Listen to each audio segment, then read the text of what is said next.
बंदी छोड़ सतगुरु रामपाल जी भगवान की जय हो। परमपिता परमेश्वर, सारी सृष्टि के रचनहार, कुल मालिक, असंख्य ब्रह्मांडों के रचयिता, जगत गुरु, संत शिरोमणि, परम पूज्य परमेश्वर सतगुरु रामपाल जी भगवान के चरण कमल में मुझ पवन दास का कोटि कोटि दंडवत प्रणाम और आप सभी सत्सेवक भाई बहनों को सत साहिब। पुण्यात्मा दया परमपिता परमेश्वर जी की, जिनके आशीर्वाद से और जिनकी सत प्रेरणा से दास एक बार पुनः आप सभी सत्सेवक भाई बहनों के बीच में लाइव सोशल मीडिया पे रूबरू है, आप जी के आमने सामने है। विशेष दया परमपिता परमेश्वर की। आप सभी सत्सेवक भाई बहन एक बार लाइव जुड़ जाएं और जैसे जैसे आप जुड़ते जाएं वैसे वैसे आप एक बार वीडियो को आगे फेसबुक के हर ग्रुप में, व्हाट्सएप के हर ग्रुप में शेयर करते रहें और हमारे अन्य भगत भाई बहन जुड़ते हैं। तब तक हम बंदी छोड़ सतगुरु रामपाल जी भगवान का मंगलाचरण करते हैं।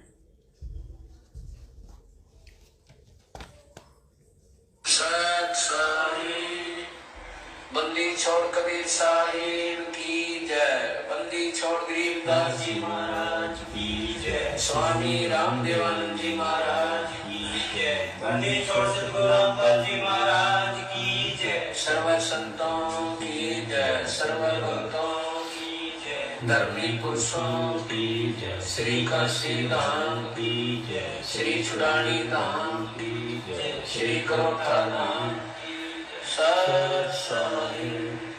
नमो नमो सतपुरुष को नमस्कार गुरु की नहीं। सुर नर मुनि जन साधवा संतों सरस्वती नहीं। सतगुरु साहेब संत सब डंडो तुम प्रणाम।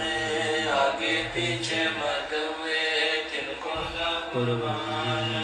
निराकार निर्विषम काल जाल निर्णय तम निज नीर गुणान। अकल अंत वे सोन गुणान। सोहम सुरति समाप्तम सकल समान। अम्बे परवा था वार पार नहीं मत तुम ग्रीव जो सुमर सिद्ध होई। गणनायक करता ना करो निग्रह सोई। पारस पद करवाना आद्य गणेश मनाओ। गणनायक देवन देवा चरण कमल लौलाओ। आद्य अंत कम सेवा परम शक्ति संगीता। रिद्धि सिद्धि दाता सोई अविगत गुण अतीता। सत्य पुरुष निर्मोही जगदम्बा जगदीशा। मंगल रूप मुरारी तन मन अर्पण शीशम। भक्ति मुक्ति भंडारी सुर नर मुनि जन जावे। ब्रह्मा विष्णु महेशा शेष सहस मुख गावे। पूजे आदि गणेशा इंद्र कुबेर सरीखा। वरुण धर्म राय जावे। समर्थ जीवन जी का मन इच्छा फल पावे। 33 कोटि अधारा जावे सहस 88। उतरे भवजल पारा कटे यम की फांसी। 33 कोटि अधारा जावे सहस 88। उतरे भवजल पारा कटे यम की फांसी।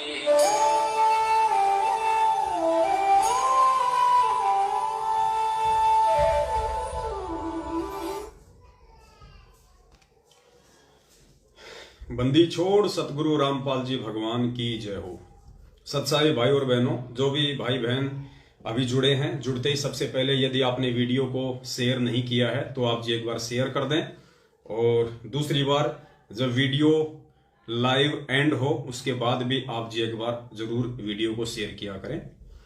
और ज्यादा लंबा वीडियो नहीं बनेगा क्योंकि ये छोटे छोटे वीडियो ही होंगे। हमारा जो लंबा वीडियो होता है वो केवल जब हम रात्रि के टाइम पे 8:30 बजे लाइव आते हैं वही हमारा वीडियो 2 से 3 घंटे का हुआ करेगा। बाकी परमपिता परमेश्वर जी के आशीर्वाद से किसी भी टॉपिक को लेके जब भी हम कभी दिन में लाइव आएंगे तो छोटा ही होगा वीडियो। तो छोटी छोटी शंकाएं थी जिनके समाधान के लिए परमपिता परमेश्वर जी आप और हम सभी सत्सेवक भाई बहनों को लाइव आने के लिए निमित्त बनाते हैं। और छोटी सी शंका ये थी एक भगत भाई की, जब दास ने आज से कुछ दिन पहले परमपिता परमेश्वर सतगुरु रामपाल जी भगवान का एक छोटा सा सत्संग आप लोगों के सामने पेश किया, जिसमें परमपिता परमेश्वर जी कह रहे थे कि भाई जो अपना पूजा स्थल है, जहां पे हम अपने घर पे गुरुदेव का दरबार लगा के रखते हैं, तीनों टाइम की आरती करते हैं, जहां बैठ के हम अपना सुमरण करते हैं, मंत्र करते हैं, दीपक लगाते हैं, उसे कहते हैं गुरुद्वारा। हमारा जो असली गुरुद्वारा है वो है हमारा घर, जहां पे हमने अपने गुरुदेव का जो है वो दरबार लगा रखा है। तो चाहे उसको दरबार कहिए, चाहे उसको दरबार साहिब कहिए, चाहे उसको गुरुद्वारा कहिए, चाहे उसको पूजा स्थल कहिए। तो पूज्य गुरुदेव जी ने कहा था कि जो आपका दरबार है, जो पूजा स्थल है, वहां केवल अपने एक परमात्मा, अपने इष्ट देव की ही फोटो रखनी है। और आगे चल के उसमें परमात्मा ने कहा कि आपने केवल अपने एक इष्ट, एक परमात्मा कबीर जी की ही फोटो रखनी है। तो दास ने तो परमपिता परमेश्वर के सत्संगों का निष्कर्ष निकाल के उन्हीं के आशीर्वाद से, उन्हीं के द्वारा जो बुद्धि खोली गई है, उस आधार से भगत भाई बहनों से ये प्रार्थना की थी कि भाई हमारा जो इष्ट है हमारे पूज्य गुरुदेव जी हैं, क्योंकि ये कबीर परमात्मा की सत भक्ति है।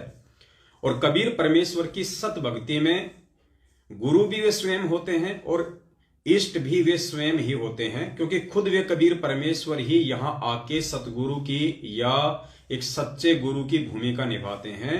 और दूसरा कोई भी अपने द्वारा रची गई सृष्टि की यथार्थ जानकारी देने में सक्षम नहीं है। यहां पे कोई भी सतगुरु की या फिर तत्वदर्शी संत की भूमिका निभाने में समर्थ नहीं है। तो यहां पे जो इष्ट का जो नाम लिया है पूज्य गुरुदेव जी ने कि आपने अपने एक परमात्मा, अपने एक इष्ट कबीर जी का ही फोटो रखना है। पहले आप वो वीडियो सुन लीजिए परमात्मा का, जिसके लास्ट में कहा है गुरुदेव ने कि अपने एक परमात्मा, अपने इष्ट यानी कबीर जी का फोटो रखना है। तो कबीर जी कौन है, बस उसी टॉपिक पे थोड़ा सा वीडियो चलेगा।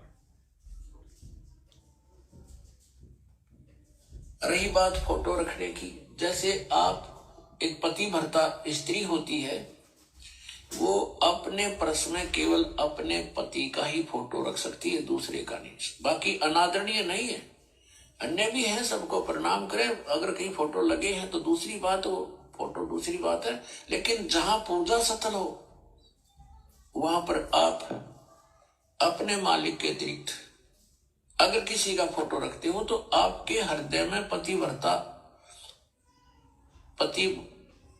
तो नहीं है, वो नहीं है आपके अंदर, तो वो पतिव्रतापन नहीं होने से भगवान रुष्ट होगा। तो इसलिए हमने अपनी पूजा स्थल पर केवल अपने ही उस पति का यानी कबीर जी का, परमेश्वर का, मालिक का फोटो ही रखना है। बाकी रही बात के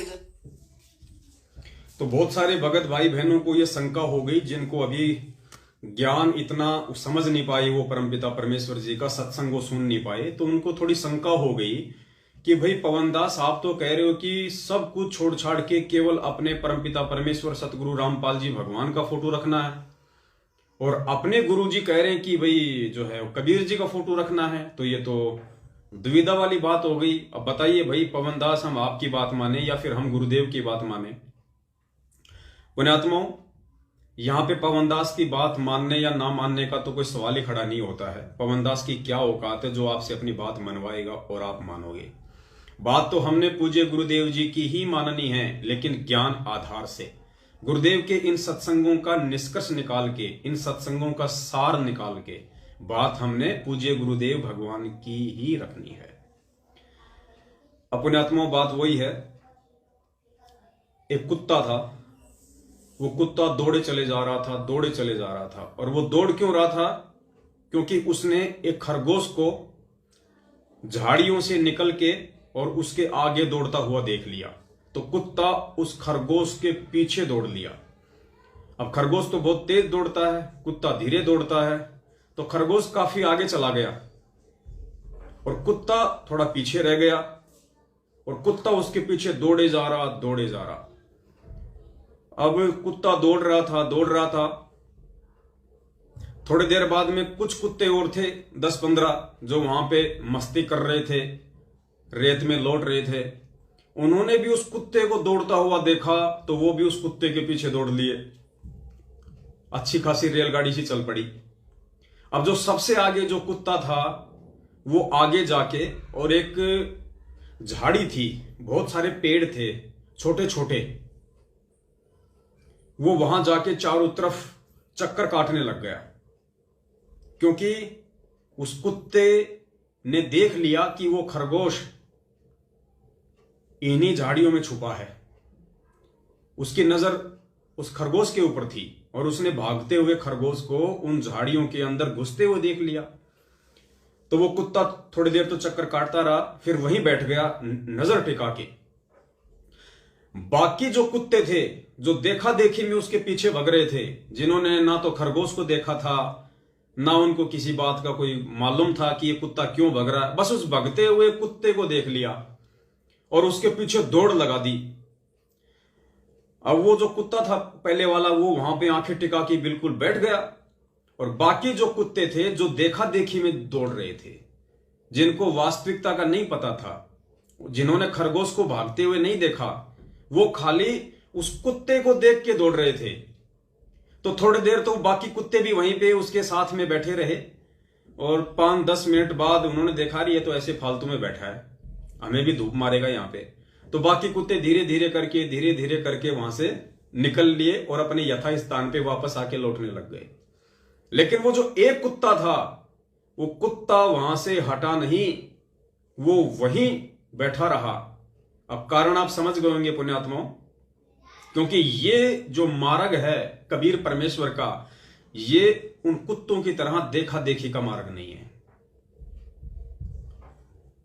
अभी ये पवन दास जो है, या मेरे अन्य जितने भी सत्सेवक भाई बहन हैं, हमने उस खरगोश को, उस परम पिता परमेश्वर रूपी खरगोश को, कि यही कबीर परमात्मा है,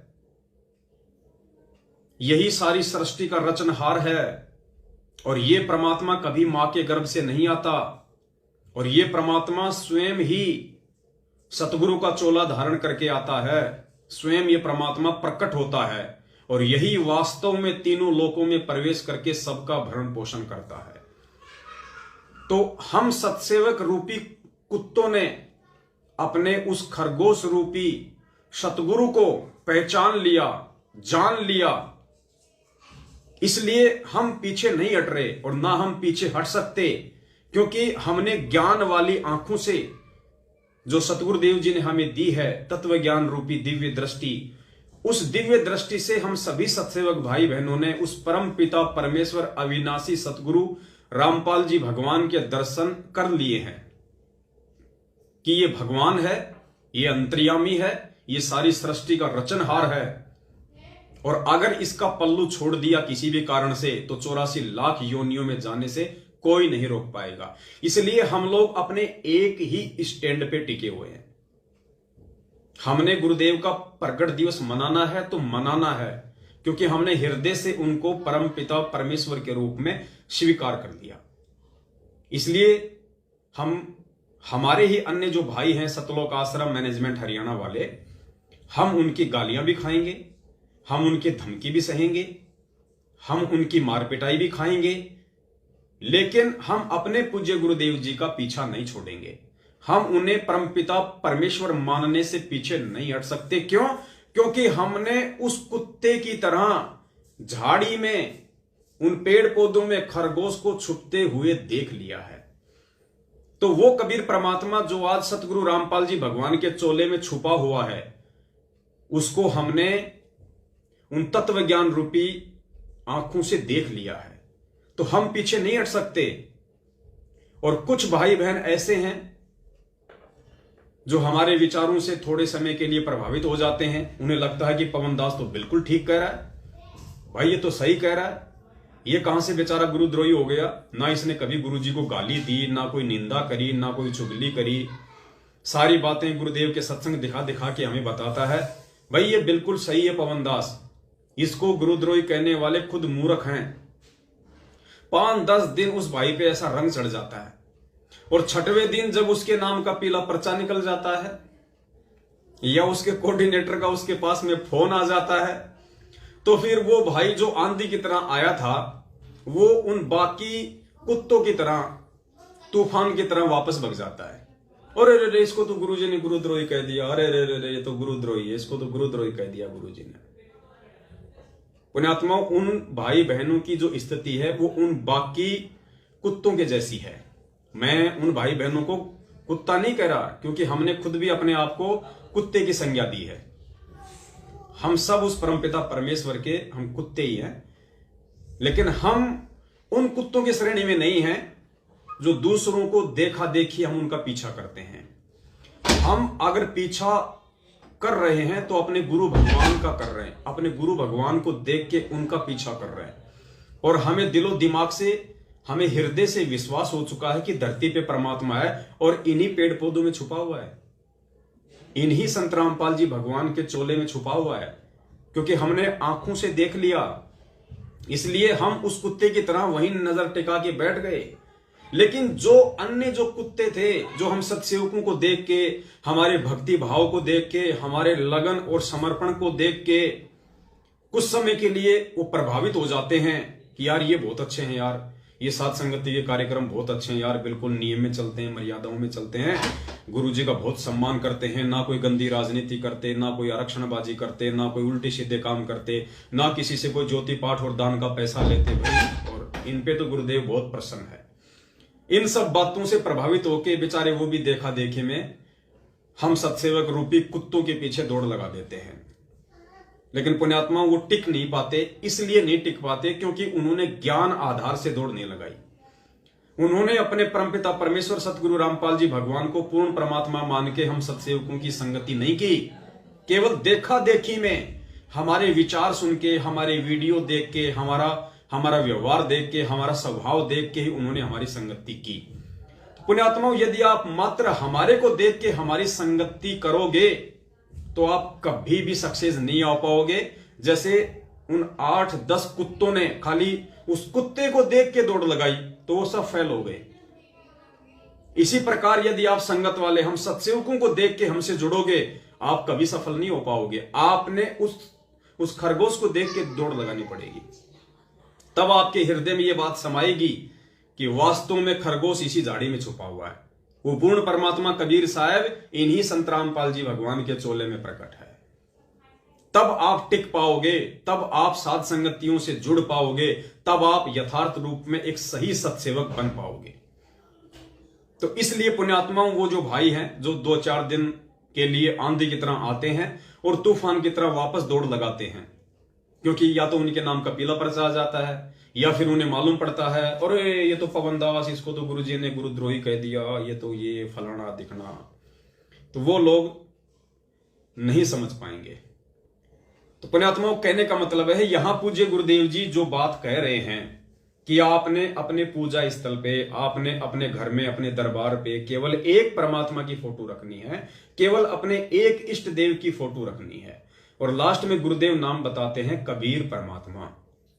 तो जो भाई बहन नए जुड़े हैं या जो 20-30 साल से जुड़े हुए हैं लेकिन जो ज्ञान को आधार नहीं बना पाए, गुरु को भगवान नहीं मान पाए, उनके मन में यह शंका हो जाती है कि जब गुरुजी कबीर जी का फोटो रखने के लिए कह रहे हैं दरबार में, पूजा स्थल में, तो पवन दास उस दाढ़ी मूछ वाली फोटो, यानी जिसको हम कबीर भगवान कहते हैं, उसका फोटो वहां से हटाने की सलाह क्यों दे रहा है और गुरुजी की फोटो रखने की सलाह क्यों दे रहा है? गुरुजी थोड़े ना हमारे इष्ट देव हैं, हमारे इष्ट देव तो दाढ़ी मूछ वाले कबीर भगवान हैं।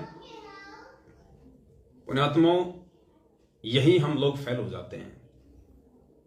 गुरुदेव ने हमें कितनी बार बताया कि 650 साल पहले वो कबीर परमेश्वर आया और उसने खूब डंके की चोट पे अपने आप को भगवान साबित करने की कोशिश की कि भाई मैं ही परमात्मा हूं, मैं ही भगवान हूं। सुन रामानंद राम हम बावन नरसिंह, और गरीबदास तेरे रूप बिना और न दूजा अंग, ऐसी कुछ वाणी है मालिक की। और भी कहा परमात्मा ने उस समय अपने आप को परमात्मा साबित करते हुए, हम ही अलग अल्लाह हैं, कुतुब गोस और पीर, और भी बहुत सारी कही। सुन स्वामी राम मैं, सुन स्वामी राम हम बावन नरसिंह, पता नहीं कितनी वाणियां बोली उस समय परमात्मा ने 650 साल पहले कि भैया मैं ही कबीर हूं, मैं ही परमात्मा हूं। मैं ही सारी सृष्टि का रचनहार हूं। लेकिन उसके बाद भी 64 लाख में से एक ने भी उनको परमात्मा के रूप में स्वीकार नहीं किया। और आज वो कबीर परमात्मा स्वयं संत रामपाल जी भगवान का रूप धारण करके अपने ही 650 साल पहले वाले रूप को भगवान साबित कर रहे हैं। पुण्यात्माओं, ये नियम है यहां का, ये विधान है यहां का। आज यदि गुरुजी भी, संत रामपाल जी भगवान भी 650 साल पहले की तरह अगर अपने आप को भगवान कहते, अपने आप को सीधे शब्दों में कबीर परमेश्वर कहते, तो पुण्यात्माओं आप और हम बिल्कुल भी स्वीकार नहीं करते। इसलिए सतगुरुदेव जी ने उस फोटो का सहारा लेना पड़ा, दाढ़ी मूंछ वाली का, कि भाई ये हैं कबीर परमात्मा, ये हैं कबीर भगवान। मतलब खुद भगवान होते हुए संत रामपाल जी भगवान ने अपने आप को छुपाया रखा। सन 1994 से अपने आप को छुपा के रखा। और एक दाढ़ी मूंछ वाली फोटो जो कि काल्पनिक है, जो वास्तविक नहीं है, हाथ से बनाया हुआ एक चित्र है, उसको उन्होंने भगवान के रूप में पेश किया ताकि हम, आप और हम जितने भी मंदबुद्धि जीव हैं, हम उस फोटो के आधार से हम कबीर जी को तो भगवान के रूप में स्वीकार कर लें। क्योंकि उससे पहले तो हम ब्रह्मा विष्णु महेश देवी दुर्गा के ही पीछे लगे हुए थे। इसलिए उस दाढ़ी मूंछ वाली फोटो का सहारा लेना, उस फोटो को कबीर भगवान के रूप में आप और हमारे सामने पेश करना गुरुजी के लिए जरूरी था। ये गुरुजी की मजबूरी कह लीजिए या फिर जरूरी कह लीजिए, क्योंकि अपने आप को गुरुजी भगवान कह नहीं सकते। अगर वो कहें तो हम मानेंगे नहीं, और अगर दाढ़ी मूंछ वाली फोटो ना दिखाएं तो हम कबीर जी को भगवान मानने को तैयार नहीं, कि भाई जिसकी फोटो ही नहीं है, हमें क्या पता वो कौन था, कैसा है, कैसा नहीं होगा। इसलिए गुरुदेव ने उस फोटो का सहारा लिया। अब पुण्यात्माओं, जब खुद वो कबीर परमात्मा संत रामपाल जी भगवान के रूप में आके अपने ही 650 साल पहले वाले रूप को भगवान साबित कर रहा है, तो संत रामपाल जी को तो भगवान मानने का सवाल कोई पैदा नहीं होता। क्योंकि सारी संगत की जो सोच है, दृष्टि है, वो भगवान के रूप में, परमात्मा के रूप में तो दाढ़ी मूंछ वाली फोटो के ऊपर टिक के रह गई। तो संत रामपाल जी महाराज जी को भगवान कौन माने? और संत रामपाल जी महाराज जी कहें मैं भगवान हूं तो कोई मानने को तैयार नहीं। इसलिए पुण्यात्माओं, ये जो सेवा है, ये जो ड्यूटी है, ये संत रामपाल जी भगवान ने अपने आप को कबीर परमात्मा घोषित करने के लिए, साबित करने के लिए आप और हम जैसे तुच्छ सत्सेवकों को निमित्त बनाया, जो उनके द्वारा दी हुई सद्बुद्धि का उपयोग करते हुए, उन्हीं के द्वारा किए हुए अनमोल सत्संगों को आधार बना के आज आप और हम सभी भगत भाई बहन अपने अन्य भगत भाई बहनों को समझाने का प्रयास कर रहे हैं कि भैया कबीर को भगवान साबित करने वाला खुद कौन होगा। क्या आज से पहले किसी ने कबीर जी को भगवान साबित किया? कबीर जी को भगवान माना? नहीं माना। तो जो आज कलयुग की पिछली पीढ़ी में कबीर जी को भगवान कह रहा है, वेदों से, शास्त्रों से उनको प्रमाणित कर रहा है, तो कबीर जी को कबीर परमात्मा साबित करने वाला संत रामपाल जी भगवान खुद कौन है? इस बात पे तुम्हारा ध्यान क्यों नहीं जाता? क्योंकि कबीर जी को तो खुद कबीर जी ही परमात्मा साबित कर सकते हैं, परमात्मा साबित कर सकते हैं, दूसरा कोई भी उनके विषय में नहीं बता सकता। इसलिए पूज्य गुरुदेव जी अपने इस सत्संग में जो कह रहे हैं कि जो आपका पूजा स्थल है, जो आपका दरबार है, वहां पे केवल एक परमात्मा, एक इष्ट परमात्मा अर्थात कबीर जी का ही फोटो रखना चाहिए, वरना आप पतिव्रता आत्मा नहीं कहलाओगी और परमात्मा आपसे दूर रहेगा। अब पुण्यात्माओं, इस बात को हमने समझना है कि वो हमारा इष्ट एक कौन है। अगर एक की फोटो रखनी है पुण्यात्माओं, गुरुदेव ने क्या कहा, केवल एक अपने इष्ट देव की ही फोटो रखनी है जहां पे अपना पूजा स्थल है। तो पुण्यात्माओं, फिर हम दो फोटो क्यों रख रहे हैं? जब एक ही फोटो रखने का आदेश है तो हम दो फोटो क्यों रख रहे हैं? हम वो गुरु गोविंद वाली फोटो क्यों रख रहे हैं, जिसमें ऊपर की तरफ तो दाढ़ी मूंछ वाले जिनको आप कहते हैं कबीर परमात्मा, और नीचे संत रामपाल जी भगवान। जब गुरु जी का स्पष्ट आदेश है कि पूजा स्थल पे केवल एक फोटो रखनी है अपने इष्ट की, अपने परमात्मा की, और नाम बता दिया गुरु जी ने क्या, कबीर परमात्मा, तो फिर संत रामपाल जी भगवान की फोटो संगत पूजा स्थल पे क्यों रखती है? पुण्यात्मा, ये विचार करना पड़ेगा। जब गुरु जी का आदेश केवल एक फोटो रखने का है तो दो फोटो नहीं रख सकते। अब दो में से कौन सी फोटो रखनी है ये निर्णय करेगी आपकी बुद्धि। यदि आपने गुरुदेव के सत्संग ध्यान से सुने हैं तो ये आपकी बुद्धि काम करेगी यहां पे कि आपने कौन सा फोटो रखना है। अगर आपने एक फोटो रखने के चक्कर में अगर अपने पूज्य गुरुदेव का फोटो हटा दिया तो भी आप मार खा जाओगे। क्यों? क्योंकि खुद पूज्य गुरुदेव जी कहते हैं कि गुरु बड़े हैं गोविंद से, और मन में देख विचार हरि सुमरे सो रह गए, और गुरु भजे होए पार। अगर गुरु जी का फोटो हटा दिया तो हम मार खा जाएंगे, क्योंकि गुरु को तो भगवान से भी बड़ा बताया है।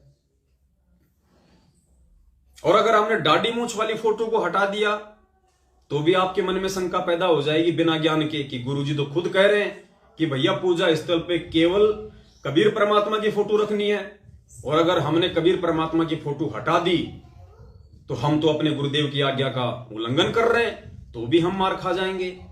और अगर दोनों फोटो रख ली तो भी पूज्य गुरुदेव जी की आज्ञा की अवहेलना हो रही है, क्योंकि गुरुदेव ने तो एक ही फोटो रखने के लिए कहा है। तो पुण्यात्माओं, ऐसी धर्म संकट की स्थिति में पूज्य गुरुदेव जी का सत्संग ही एकमात्र आधार बनेगा। और परमात्मा कहते हैं, हमें पूज्य गुरुदेव जी ने गीता जी अध्याय नंबर 2 श्लोक नंबर 53 में पढ़ाया कि अर्जुन, जब तक तरह तरह के विचार सुन सुन के तेरी बुद्धि एकाग्रचित नहीं हो पाएगी, जब तक तू एक परमात्मा को नहीं चुन लेगा, और जब तक तू इस ज्ञान को आधार बना के अपना एक डिसीजन नहीं कर लेगा कि क्या भक्ति सही है और कौन भगवान सही है, तब तक तो तू भगत की श्रेणी में भी नहीं है, तू योगी भी नहीं है। तो पुण्यात्माओं, सत्सेवकों को छोड़ के 90% जो संगत है आज वर्तमान में, जिन्हें हम परमपिता परमेश्वर सतगुरु रामपाल जी भगवान के शिष्य कहते हैं, वो 90% लोग जो सतलोक आश्रम मैनेजमेंट हरियाणा के पीछे ज्ञान को आधार ना बना के गांधारी की तरह आंखों पे अज्ञानता की काली पट्टी बांध के बैठे हुए हैं, इस मार्ग पे चल रहे हैं, उनके लिए सबसे बड़े धर्म संकट की स्थिति है। और सत्सेवकों ने तो अपना स्टैंड ज्ञान आधार से क्लियर कर ही लिया, क्योंकि हम तो वो कुत्ते हैं जिन्होंने खरगोश को अपनी आंखों से उन झाड़ियों में छुपते हुए देखा है। इसलिए हम अपना स्टैंड बहुत समय पहले 2019 में ही क्लियर कर चुके हैं, क्योंकि सन 2019 से हम सत्सेवक परमपिता परमेश्वर सतगुरु रामपाल जी भगवान को अविनाशी मान चुके हैं, उनको अजन्मा मान चुके हैं, उनको प्रकट हुआ मान चुके हैं 8 सितंबर 1951 के दिन। इसलिए हम प्रतिवर्ष 8 सितंबर को अपने पूज्य गुरुदेव भगवान का प्रकट दिवस मनाते हैं, ना कि जून के महीने में दाढ़ी मूंछ वाली फोटो को भगवान मान के उसका प्रकट दिवस। तो जिन भाइयों की यह शंका थी कि भाई अब हम क्या करें ऐसी स्थिति में, पवनदास जी हम आपकी बात माने या हम गुरुदेव की बात माने, तो भाई आपने पवनदास की बात नहीं माननी है। पवनदास की आपने केवल वही बात माननी है जो बात पूज्य गुरुदेव जी के सत्संगों से 101% मेल खाती है।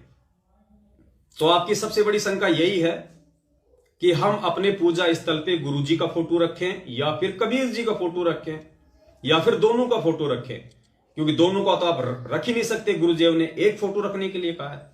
तो आपका सबसे बड़ी शंका भी यह है कि दोनों में से हम कौन सी फोटो को चूज करें। तो पुण्यात्माओं, उसके लिए केवल गुरुदेव का सत्संग ही आधार बनेगा। अब जो सत्संग आप जी सुनने जा रहे हैं, आप जी की शंका का समूल सत्यानाश हो जाएगा अगर आप थोड़ा बहुत भी उस परमेश्वर के प्रति अगर जागरूक है तो। क्योंकि पूज्य गुरुदेव जी स्वयं कह रहे हैं कि अपने ही गुरु को इष्ट रूप में मान के पूजना है। यह सत भक्ति है कबीर परमात्मा की। इसमें इष्ट भी वही होता है और सतगुरु भी वही होता है, क्योंकि कबीर परमात्मा का काम कबीर परमात्मा स्वयं ही करता है। स्वयं ही कर सकता है। 21 ब्रह्मांड के अन्य किसी प्राणी की औकात और समर्थता नहीं है। इसलिए वो कबीर परमात्मा स्वयं ही सतगुरु की भूमिका करता है। हम रोज नित्य नियम में पढ़ते हैं कि साहिब से सतगुरु भय और सतगुरु से भय साध, ये तीनों अंग एक हैं, गति कुछ अगम अगाध।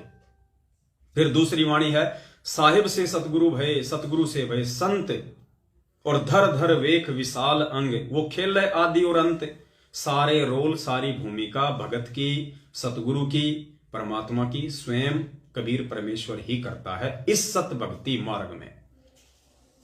इसलिए हमने इस बात को अपने दिलो दिमाग में बैठा लेना चाहिए कि स्वयं कबीर परमेश्वर होते हुए भी संत रामपाल जी भगवान ने अपने ही दूसरे रूप, जिस रूप में वो 650 साल पहले आए थे, जो हमने हाथ से बना रखा है, काल्पनिक है, इमेजिन है, कबीर दाढ़ी मूंछ वाला, उसको परमात्मा घोषित करना उनकी मजबूरी थी, उनके लिए वो जरूरी था। लेकिन अब हमने ज्ञान आधार से समझना पड़ेगा कि हमारे पूज्य गुरुदेव भगवान कौन है। तो अब आपके सामने बिल्कुल स्पष्ट हो जाएगा और आपके सामने ऐसी कोई दुविधा, कोई धर्म संकट वाली स्थिति परमेश्वर का यह सत्संग नहीं छोड़ेगा कि आप और हम सभी भगत भाई बहनों का इष्ट कौन है।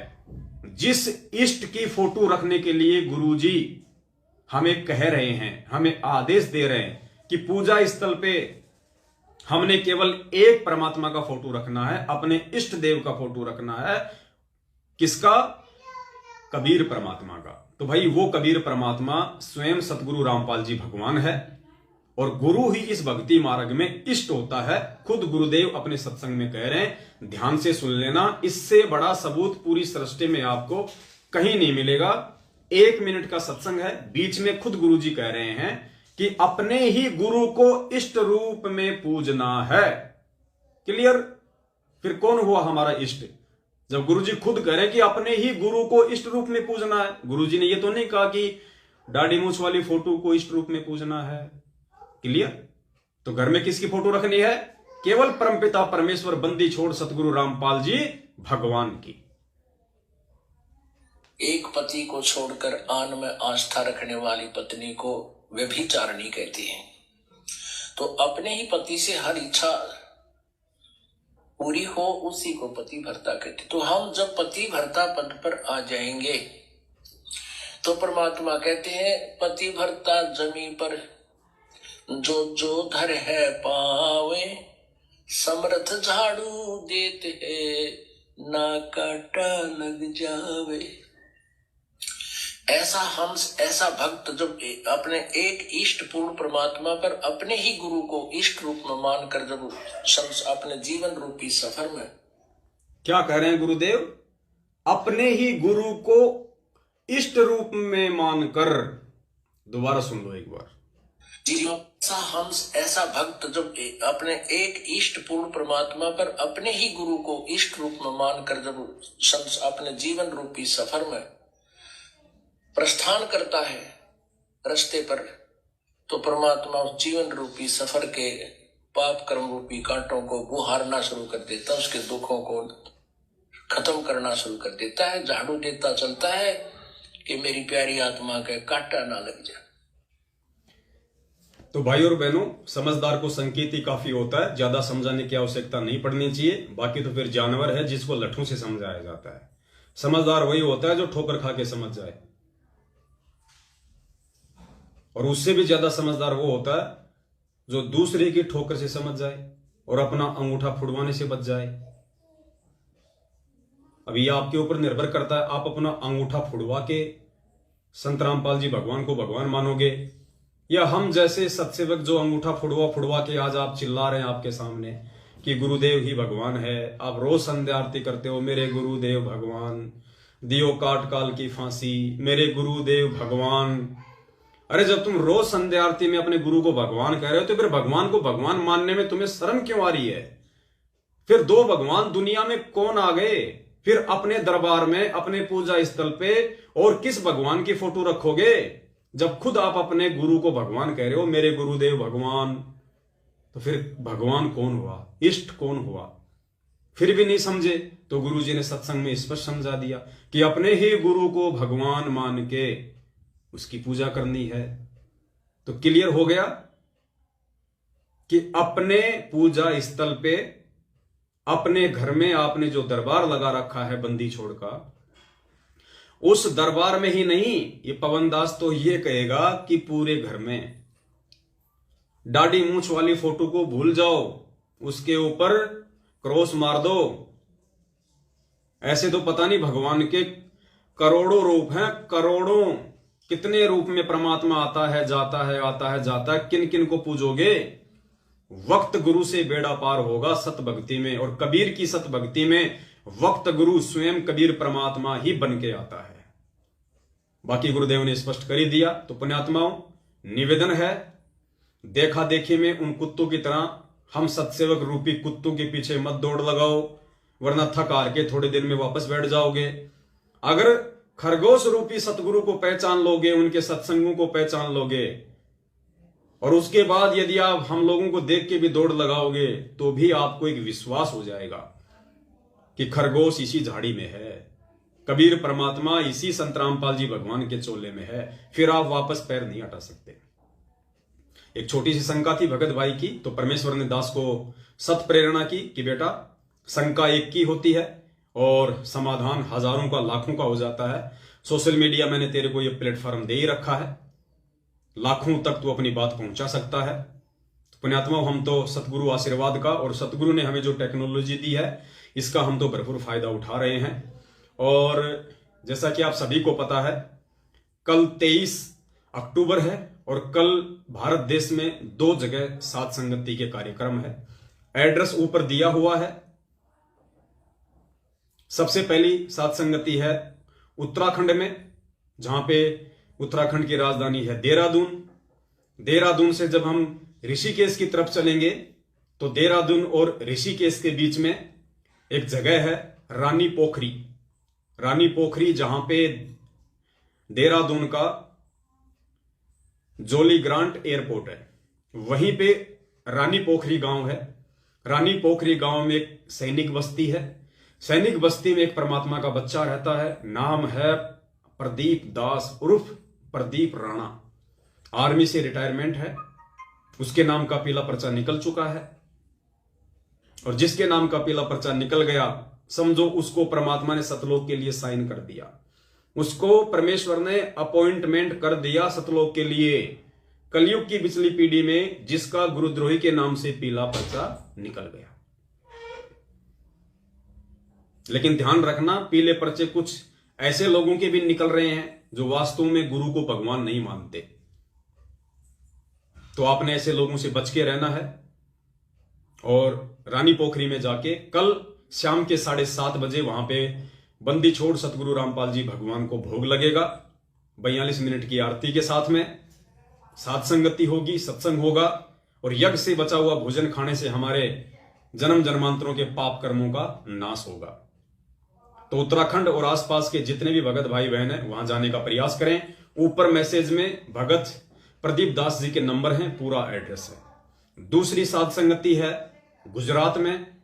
गुजरात में एड्रेस है प्रतापा पार्क सोसाइटी, बरूमाल रोड, तहसील है धर्मपुर, जिला है वलसाड। वहां पे भगत हरि किशन दास जी हैं, भगत सुशील दास जी हैं और भगत सुधीर दास जी हैं। वहां भी कल 23 अक्टूबर को शाम को 7, 7:30 बजे ही बंदी छोड़ सतगुरु रामपाल जी भगवान को भोग लगेगा। 42 मिनट की आरती के साथ में फिर सत्संग होगा और फिर भंडारा होगा। उसके बाद में दीपावली के दिन लगातार 2 दिन सभी के लिए, अगर कोई देश विदेश से आना चाहे, जैसी उनको परमात्मा उनको प्रेरणा करे, राजस्थान के जयपुर में राजस्थान के सभी सत्सेवक भाई बहन मिलके दीपावली पर 2 दिन का सात संगति और धर्म भंडारे का प्रोग्राम रखवा रहे हैं। दिनांक 4 नवंबर और 5 नवंबर को। 4 नवंबर रात्रि 7 बजे परमेश्वर को भोग लगेगा, फिर सत्संग होगा, भंडारा होगा, सात संगति होगी। दूसरे दिन भगत भाई बहन आराम करें। फिर दूसरे दिन यानी 5 तारीख को शाम को 7 बजे बंदी छोड़ को फिर भोग लगेगा, फिर सात संगति होगी, भंडारा होगा।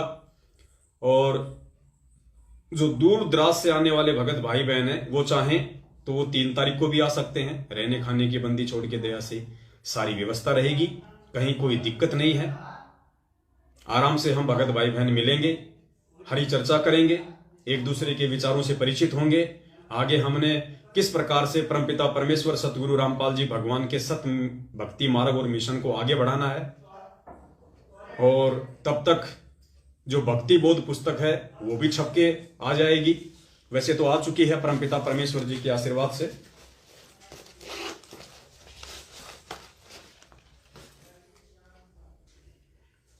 ये परमपिता परमेश्वर ने भक्ति बोध पुस्तक छपवाई है, जिसपे सबसे ऊपर लिखा है बंदी छोड़ सतगुरु रामपाल जी भगवान की जय हो।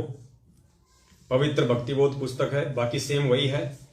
अंदर सबसे पहले बंदी छोड़ सतगुरु रामपाल जी भगवान का फोटो है और लिखा भी यही हुआ है, बंदी छोड़ सतगुरु रामपाल जी भगवान की जय। नीचे उसी बंदी छोड़ सतगुरु रामपाल जी भगवान के जो अन्य रूप हैं, 650 साल पहले वाला, गरीबदास जी वाला, और परमपिता परमेश्वर सतगुरु रामपाल जी भगवान ने 17 फरवरी 1988 को अपना एक मुंह बोला गुरु बनाया, जैसा कि 650 साल पहले कबीर जी ने रामानंद जी को बनाया। उनका फोटो है, उन महापुरुष का फोटो है।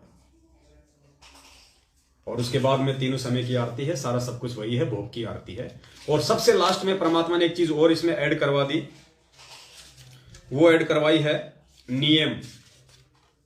जो प्रथम नाम दीक्षा के समय जो नियम होते हैं वो परमपिता परमेश्वर ने सारे के सारे नियम यहां पे ऐड करवा दिए हैं। क्योंकि बहुत सारे भगत भाई बहनों को ये चिंता होती थी कि भगत जी नियम क्या है, नियम क्या है। तो ये भक्ति बोध पुस्तक, और पीछे सतलोक आश्रम बरवाला की फोटो है और वहां का एड्रेस है। क्योंकि बरवाला आश्रम किसी के बाप दादे की प्रॉपर्टी नहीं है, हम सबका है। ये हमारे पूज्य गुरुदेव जी ने अपने खून पसीने की कमाई से, अपने ही बच्चों के दान और धर्म से ये आश्रम खड़ा किया था। तो ये आश्रम किसी सतलोक आश्रम मैनेजमेंट हरियाणा का नहीं है और ना उनके बाप दादाओं की कोई पर्सनल प्रॉपर्टी है। ये हमारे पूज्य गुरुदेव जी की अमानत है।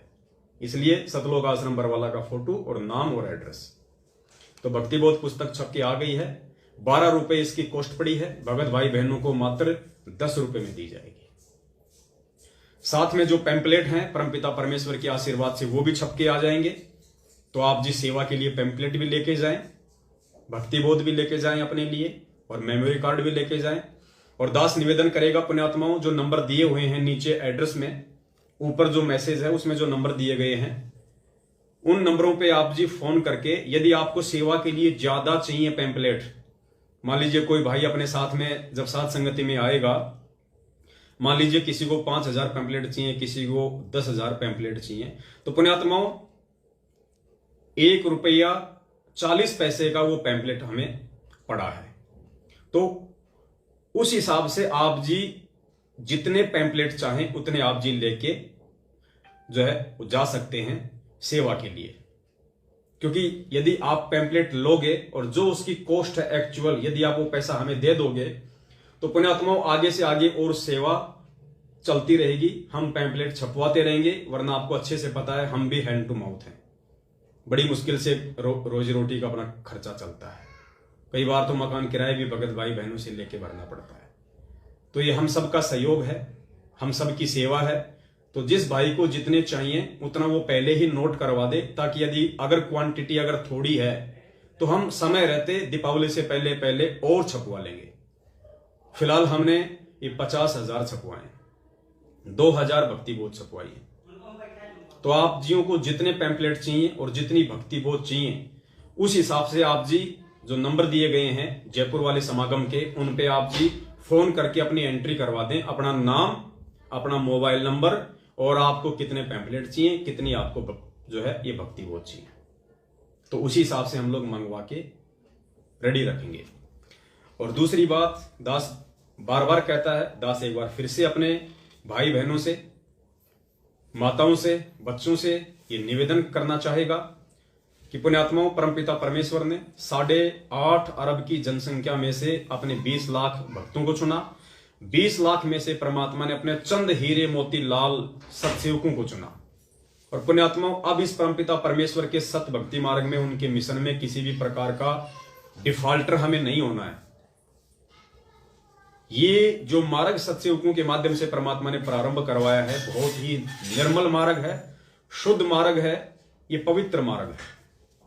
काल एजेंट कोशिश बहुत इस मार्ग को दूषित करने की करते आए हैं, आज भी कर रहे हैं और आगे भी अपनी नापाक कोशिशें करते रहेंगे। लेकिन परमेश्वर का मार्ग, जैसे गुरुदेव कहते हैं ना कि जो अंधा गधा होता है उसके लात के डर से ट्रेन नहीं रुकती है।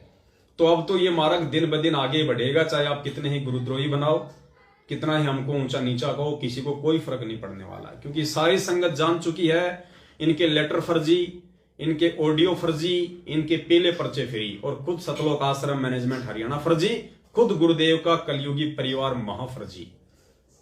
और अगर कोई चीज सत्य है तो केवल पूज्य गुरुदेव जी के सत्संग है, और उसके बाद यदि कोई चीज सत्य है तो पूज्य गुरुदेव जी के सत्संगों के आधार से हो रही साध संगति ही सत्य है। तो सबकी आंखें खुल चुकी हैं। 7 साल से उन्होंने मैनेजमेंट की भी संगति करके देख ली, अपने हाड़ गोडे अच्छे से तोड़वा के देख लिए, ज्योति पाठ और दान का पैसा खूब दे के देख लिया, इशार की तारीखों पे जा जाके अपने घुटने तोड़ के देख लिए, किसी को कोई लाभ नहीं है, जैसे थे वैसे के वैसे हैं। तो अब लोग मजबूरन जिसको भक्ति करनी होगी, जो अच्छी आत्मा होगी, वो तो सत्सेवकों के साथ में ज्ञान आधार से जुड़ जाएगी, और जो निकम्मी आत्मा होंगी, जिनके भक्ति संस्कार कमजोर होंगे, वो मैनेजमेंट की संगति करते करते, और मैनेजमेंट की संगति का मतलब है सबसे पहले अपनी मर्यादा तोड़ना। तो मर्यादा तोड़ने वाले को लाभ होने नहीं।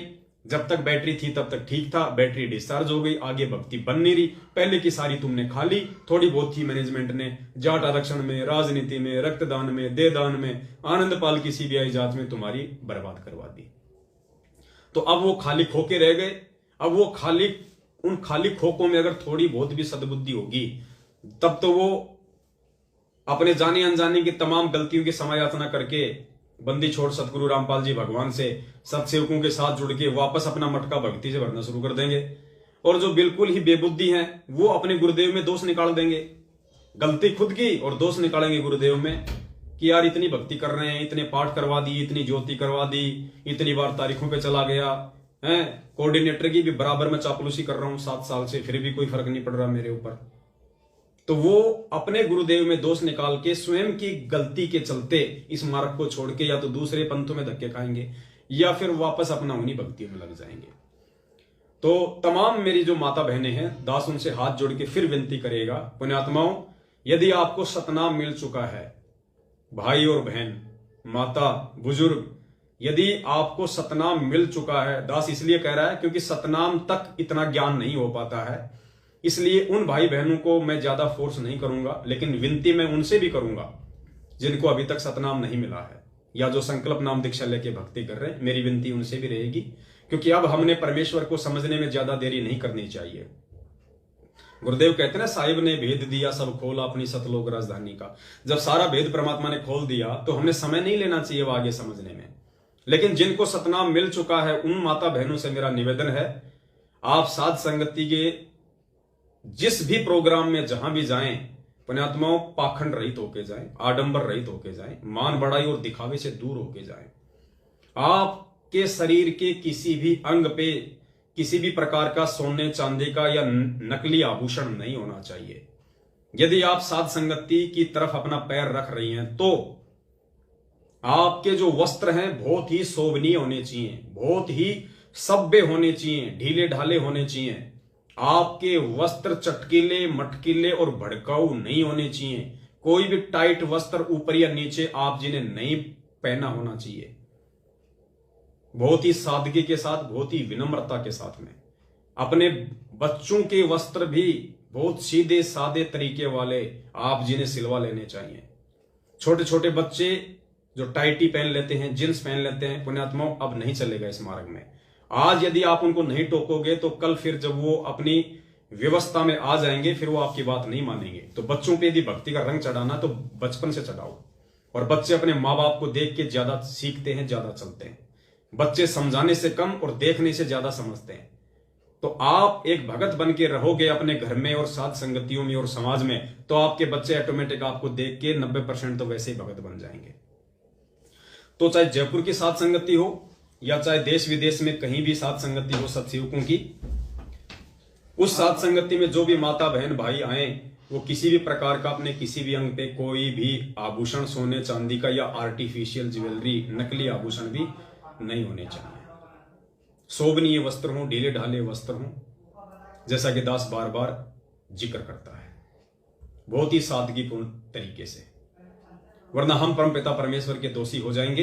हालांकि यदि आप सोना पहन के भी आ गई तो हम आपको रोकेंगे नहीं, लेकिन पुण्यात्मा परमेश्वर आपको हृदय से उस साथ संगति में स्वीकार नहीं करेगा। परमेश्वर आपको अपना आशीर्वाद नहीं देगा।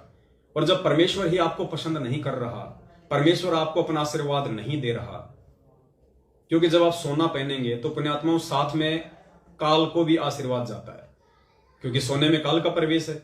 गुरुदेव ने स्पष्ट मना कर रखा कि सोना नहीं पहनना। तो परमेश्वर आपके साथ साथ काल को आशीर्वाद क्यों देगा? उसने तो वैसे बखेड़ा शुरू कर रखा है, तो आशीर्वाद फिर आप भी नहीं ले पाओगे यदि काल को आपने अपने ऊपर धारण कर रखा है तो। और जो भी भगत भाई बहनें जिनको थोड़ी बहुत समस्या रहती है, ठूठा रहती है भक्ति करते करते भी, उनकी सबसे बड़ी समस्या यही है कि अभी तक वो गुरुदेव के ज्ञान को आधार नहीं बनाए हुए हैं। वो माता बहनें आज भी अपने शरीर पे सोना धारण करती हैं, चांदी धारण करती हैं। और पुण्यात्माओं सबसे बड़ा जो रीजन होता है सोना उतारने का, गुरुदेव ने बताया कि औरत को गहनों से बहुत प्यार होता है, और गुरुदेव का आदेश है गहना नहीं पहनना। तो जो औरत गहना उतार देगी, इससे साबित हो जाएगी कि उसने गहने से ज्यादा, आभूषणों से ज्यादा अपने गुरुदेव को महत्व दिया है, इसलिए परमात्मा उसके नजदीक आते हैं। आपने रामानंद जी की कहानी तो सुनी होगी, जब वो पीपा के पास गए थे, भगत पीपा, और उसकी एक रानी थी सीता, 3 रानियां थी। तो जब भगत पीपा जी को ज्ञान हुआ तो उसने अपनी रानियों से सलाह मशवरा किया कि साहब मैं तो संन्यास ले रहा हूं, राजपाट तुम संभालो, बच्चे युवा हो गए, मैं अपनी भक्ति करूंगा, अपना पीछा छुड़ाऊंगा। तो वो कहने लगी नहीं जी नहीं जी, ऐसा थोड़ी होता है, हम भी आपके साथ चलेंगे, हम भी भक्ति करेंगे। तो पीपा जी ने रामानंद जी से कहा कि भगवान ये तो फिर वो की वो स्थिति हो गई मेरे पीछे।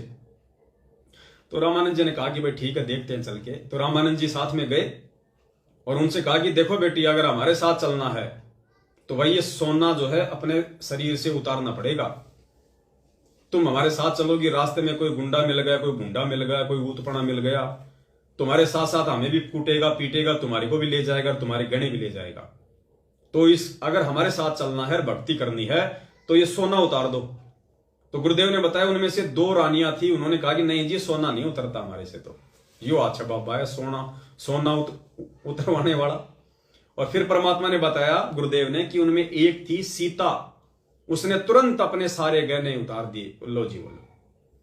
फिर परमात्मा ने उसकी और परीक्षा लेनी चाहिए, जो गुरुदेव ने बताया कि बेटी ऐसे नहीं, हमारे साथ चलना तो कति नंगी होके चलना पड़ेगा। वहीं साड़ी उतारने लग गई। तो रामानंद जी ने कहा कि बस बेटी बस, हम तो तेरे अंदर के भाव देखना चाहते थे कि तू ऊपरी मन से कह रही है या तेरे अंदर भी कोई जगह है। तो पुण्यात्माओं, यदि आप साध संगति में आना चाहते हैं और कहीं आप ये सोचो कि भाई जयपुर जाएंगे या दूसरी जगह जाएंगे, खाली साध संगति में सोना उतार दो, घर आके वापस पहन लेंगे, पुण्यात्मा वो अंतर्यामी भगवान है। आप साध संगति में तो अपने आप को बहुत अच्छी माता बहन साबित कर दोगी, लेकिन बंदी छोड़ की नजरों में तो आप वैसी की वैसी रही। फिर फायदा क्या हुआ? हमें दिखा के क्या करना है, क्या मिल जाएगा आपको? अगर एक अच्छी भगत बन के, एक अच्छी बहन माता बन के दिखाना है तो अपने बंदी छोड़ को अपने गुरु भगवान को दिखाओ। गुरु जी कहते हैं जो पतिव्रता औरत होती है, चाहे आध्यात्मिक दृष्टि में हो चाहे सामाजिक दृष्टि में हो, वो अपने घर और बाहर एक जैसी रहती है। अपने घर और बाहर वो एक जैसी रहती है, उसमें कोई बदलाव नहीं आता। उसे कहते हैं असली पतिव्रता। तो दास का निवेदन था। और जो भाई हैं, भाइयों से भी दास का निवेदन है, यदि आप टी शर्ट वगैरह पहनते हैं तो ज्यादा टाइट टी शर्ट पहन के नहीं आनी है, छोटी बाजू की टी शर्ट वगैरह नहीं पहननी है भाई। या तो अपना कुर्ता पजामा सिमा लो दास की तरह, या अपना पैंट शर्ट पहनो, अपना ट्राउजर पहनो, ढीले ढाले पहनो। जींस वगैरह हमने बिल्कुल नहीं पहननी है। लोअर वगैरह पहन के आ जाते हैं बहुत सारे भाई बहन। पुण्यात्माओं, हम भगत हैं, साथ संगति में सत्संग में हमारी माँ भी आती है, हमारी बहन भी आती है। हमने लोअर पे पहनना तो ढीला ढाला पहनो, टाइट लोअर नहीं पहनना, जैसा कि आजकल मार्केट में चल रहे हैं। हमको यदि गुरुदेव ने भगत बनाया तो हमने भी भगत बन के दिखाना होगा। भगत के असली जो आभूषण हैं वो शील, संतोष, विवेक, दया, अक्षमा, परोपकार, निस्वार्थ, परमार्थ, ये बताए हमें गुरुदेव ने। चाल चलन, व्यवहार, बोलचाल, उसका चरित्र, ये है असली हमारे आभूषण, हमारे गुण। तो हमने वो धारण करने पड़ेंगे, चाहे आज कर लो चाहे कल कर लो, शुरुआत तो करनी पड़ेगी अगर भगत बनना है तो। और भगत ही नहीं बने तो फिर सतलोक कहां चले जाएंगे। तो दास की इतनी सी विनती थी, इतना सा दास का निवेदन था, जो आप जियों के सामने दास परमपिता परमेश्वर सतगुरु रामपाल जी भगवान की सत प्रेरणा से सामने हाजिर हुआ। आगे आप कुछ समझदार हैं, दास की सेवा केवल आप जियों तक संदेशा पहुंचाने की है। आगे परमपिता परमेश्वर जैसा भी निर्देशित करेंगे, दास आपके सामने लाइव हाजिर होगा। बाकी कल 2 साथ संगति हैं, जितने भी भगत भाई बहन मुझे सुन पा रहे हैं, अगर समय मिले तो आप जरूर वहां पे शामिल हों, परमेश्वर का आशीर्वाद प्राप्त करें, क्योंकि परमेश्वर का विधान है जहां भी साथ संगति होगी वहां परमेश्वर किसी न किसी रूप में अवश्य पूछता है। ये उनका विधान है अपने बच्चों को आशीर्वाद देने के लिए। तो ऐसा मौका कौन चुकेगा? कोई नालायक होगा वो चुकेगा। अगर आसपास में है तो ठीक है, आप ज्यादा दूर है, किसी काम से नहीं जा पा रहे तो एक बात अलग है। यदि आप आसपास में 100, 200, 300 किलोमीटर है, फिर भी आप यदि आलस्य कर रहे हैं, नहीं जा पा रहे हैं, तो फिर आप जैसा नालायक फिर कौन होगा। बंदी छोड़ सतगुरु रामपाल जी भगवान की जय हो। सत साहिब। जिसके सिर पर कृपा गुरु की, वो दुख कैसे पाएगा। जिसके सिर पर कृपा गुरु की, वो दुख कैसे पाएगा। नाम गुरु जी का जप लेगा, नाम गुरु जी का जप लेगा, जीवन सफल बनाएगा। जिसके सिर पर